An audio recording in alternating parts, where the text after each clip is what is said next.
हम पाकिस्तान के लिए चाइनीज़ हिस्ट्री ज़्यादातर न्यू हिस्ट्री है जिसको समझना इंतहाई ज़रूरी हो गया है। पार्ट 1 में हमने ये कोशिश की कि चाइनीज़ हिस्ट्री जैसे बरसगीर हिस्ट्री का हमने उनको पैरेललाइज किया,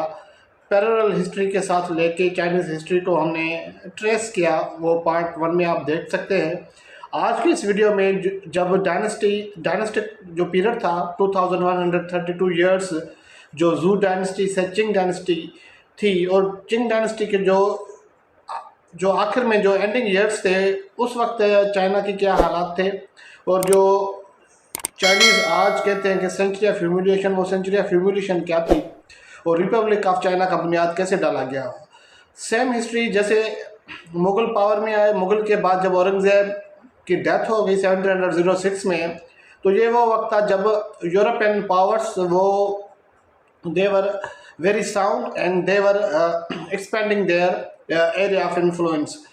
ये वो वक्त था जब चाइना में और अफ़गानिस्तान में बरतानिया खुद अपनी पोजीशन मुस्तहकम करने की जुस्तजू में था। अब जैसे मुग़ल एम्पायर ख़ासतौर पे औरंगज़ेब की जैसे डेथ हुई तो 1857 तक, वार ऑफ इंडिपेंडेंस तक बहुत सी ऐसे जंगी हुई, जिसे कर्नाटक के फर्स्ट, सेकंड, थर्ड वार और बैटल ऑफ मासूर के नाम से 4 वार्स, 1857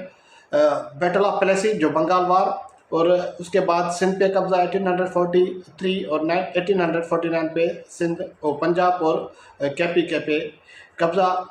जमा के 1857 में बरतानिया फाइनली पूरे बरसगीर पे अपने कब्जे को मुस्तहकम करके डायरेक्ट हुक्मरानी करने लगता है। और ये वही पीरियड था जब 1839 से 1841 जो फर्स्ट एंग्लो अफगान वार भी चली। साइमल्टेनियसली एट दैट टाइम 1842 में जब चिंग रूलर ने ये फैसला किया कि अफीम जो इंपोर्ट ईस्ट इंडिया कंपनी और मुख्तलिफ वेस्टर्न पावर्स जो इंपोर्ट करके चाइना में बेच रहे हैं, तो उनको रोका जाए और उनके स्टॉक को कब्जे में लिया जाए। और वो जब चाइनीज़ चिंग रूलर ने यह किया तो ईस्ट इंडिया कंपनी ने रिक्वेस्ट की बरतानवी सरकार को, फिर उन्होंने एक वेसल भेजा और चाइना को ये बात मनवाई कि अफीम इंपोर्ट को आप लीगलाइज करें, हमें एक्स्ट्रा टेरिटोरियल जो भी है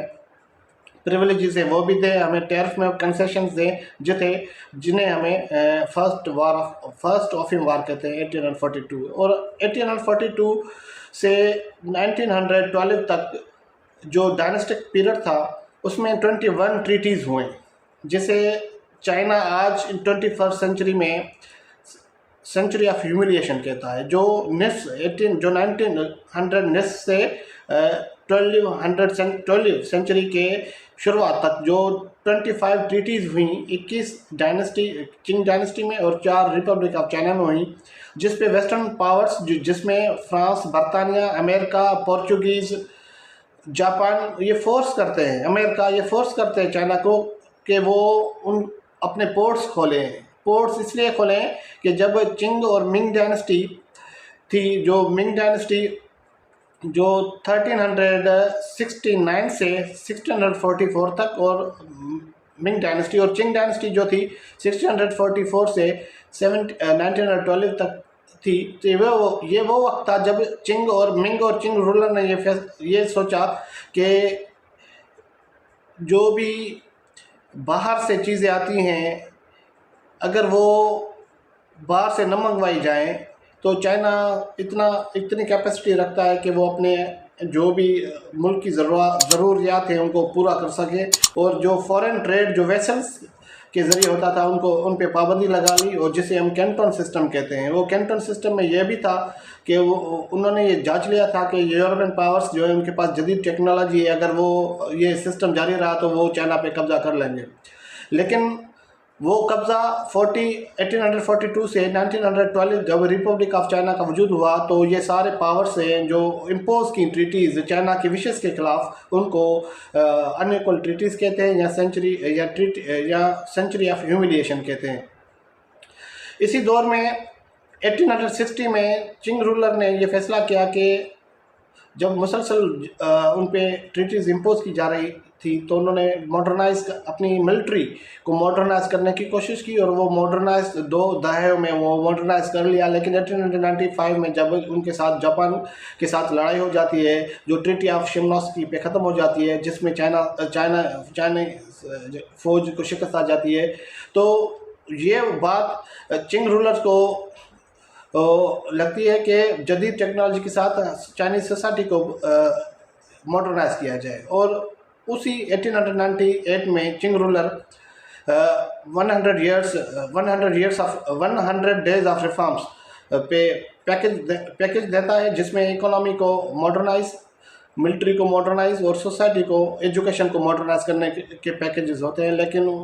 with in same year military को हो जाता है और उनकी जगह वो पुराने कंजर्वेटिव जो इस रिफॉर्म्स के मुखालिफ थे वो चाइना की जो डायनेस्टी में आ जाते हैं। इस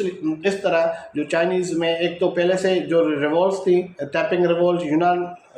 जैन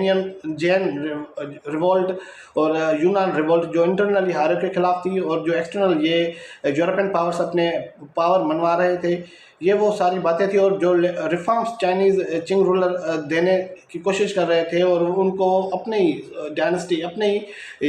एम्पायर के अंदर उनको रेजिस्टेंस का भी सामना था, ये वो चीज़ें थी जो 1912 में जब चिंग आर्मी जो के कुछ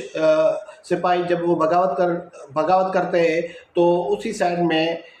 जो मुसलसल चाइनीज़ में फैक्शंस थे, जो कॉमिनतंग पार्टी थी जो 1893 नेशनलिस्ट गवर्नमेंट थी, और रिवोल्यूशनरीज थे जो चाहते थे कि जो फार्मर्स हैं, हारी हैं, उनकी हुकूमत होनी चाहिए, वो साथ मिल के चिंग डायनेस्टी का खात्मा करते हैं। और यहाँ से कॉमिनतंग पार्टी जो नेशनलिस्ट गवर्नमेंट थी, उनकी आइडियोलॉजी क्या थी, और जो रिवोल्यूशनरीज थे जिन्होंने 1921 में जो चाइनाज़ कम्युनिस्ट पार्टी की बुनियाद डाली, उनके दौरान जो आपस में टग ऑफ वार थी, जो 1949 में जब नेशनलिस्ट गवर्नमेंट को शिकस्त आके रिवोल्यूशनरीज जो माओ ज़ेडुंग की लीडरशिप में वो चाइना पे अपना कब्ज़ा जमा लेते हैं उनको, और 1949 से 1224 तक वो चाइनीज़ खुद को कैसे देखते हैं और दुनिया चाइनीज़ को कैसे देखती है, जिस पे 3 बुक का रिव्यू दे के इस टॉपिक को, इस पेचीदा टॉपिक को समझने की कोशिश करेंगे। और चाइनीज़ जो 19वीं सेंचुरी तक जो उनकी इकोनॉमी थी, तो वो उन सारी डायनेस्टी जो रूल्स थी, जू डायनेस्टी से चिंग डायनेस्टी तक, वो उनकी इकोनॉमी क्या थी, उनका इकोनॉमिक रिसोर्सेज क्या था जिससे वो टैक्सेस आते थे, वो इकोनॉमी उनकी चाइना की फ्लरिश कैसे हुई, उस किताब को हम भी समझने की कोशिश करेंगे। उस किताब का जो नाम है the economic history of China from antiquity to the 19th century by Richard von Glahn, ये किताब है। और दूसरी किताब एक रिटायर्ड अमेरिकी जर्नल की battlegrounds the fight to defend the free world, जिसमें अमेरिका चाइना को कैसे देखता है और ख़ुद चाइनीज़ अपनी हिस्ट्री को, कल्चर को कैसे देखते हैं। उसमें जी गुएजेंग की किताब what is China territory, ethnicity, culture and history, इन सारे 3 किताबों के रिव्यू पेश करके आज के चाइना को हम समझने की कोशिश करेंगे। और जो 4th वीडियो होगी जो वो एक एक्सक्लूसिव होगी कि चाइनाज़ कम्युनिस्ट पार्टी जो 1949 से 2024 तक वो इंटरनली कैसे एज अ पार्टी तो ट्रांजिशंस किया और अपनी सोसाइटी को ट्रांजिशन से सेकंड लार्जेस्ट इकोनॉमी बनाया, उनको हम क्रिटिक बोथ वे से स्टडी करने की कोशिश करेंगे ताकि हम इस आज की जो चाइना की जो पॉलिटिकल और इकोनॉमिक पोजीशन है उनको हम समझ सकें।